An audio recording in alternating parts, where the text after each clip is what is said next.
Samuel 24. David spares Saul's life. After Saul returned from pursuing the Philistines, he was told, "David is in the desert of En-Gedi."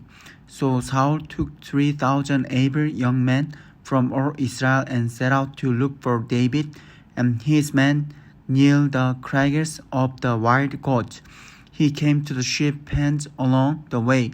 A cave was there, and Saul went in to relieve himself. David and his men were far back in the cave. The man said, "This is the day the Lord spoke of when he said to you, 'I will give your enemy into your hands for you to deal with as you wish.'" Then David crept up unnoticed and cut off a corner of Saul's robe.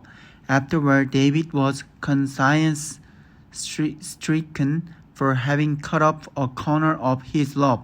He said to his men, "The Lord forbid that I should do such a thing to my master, the Lord's anointed, or lay my hand on him, for he is anointed of the Lord."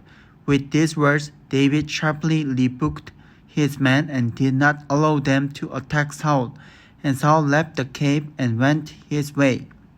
Then David went out of the cave and called out to Saul, "My lord the king." When Saul looked behind him, David bowed down and prostrated himself with his face to the ground. He said to Saul, "Why do you listen when men say, 'David is bent on harming you'? This day you have seen with your own eyes how the Lord delivered you into my hands in the cave. Some urged me to kill you, but I spared you. I said, 'I will not lay my hand on my Lord, because he is the Lord's anointed.' See, my father, look at this piece of your robe in my hand. I cut off the corner of your robe, but did not kill you. See that there is nothing in my hand to indicate that I am guilty of wrongdoing or rebellion. I have not wronged you, but you are hunting me down to take my life. May the Lord judge between you and me, and may the Lord avenge the wrongs you have done to me. But my hand will not touch you. As the old saying goes, 'From evil doers come evil deeds.' So my hand will not touch you. Against whom has the king of Israel come out? Who are you pursuing? A dead dog, a flea? May the Lord be our judge and decide between us. May he consider my cause and uphold it. May he vindicate me by delivering me from your hand." When David finished saying this, Saul asked, "Is that your voice, David, my son?" And he wept aloud. "You are more righteous than I," he said.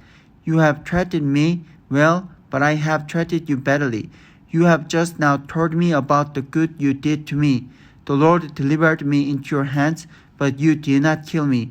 When a man finds his enemy, does he let him get away unharmed? May the Lord reward you well for the way you treated me today. I know that you will surely be king, and that the kingdom of Israel will be established in your hands.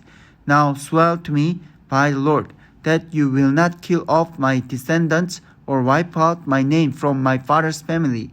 So David gave his oath to Saul. Then Saul returned home, but David and his men went up to the stronghold.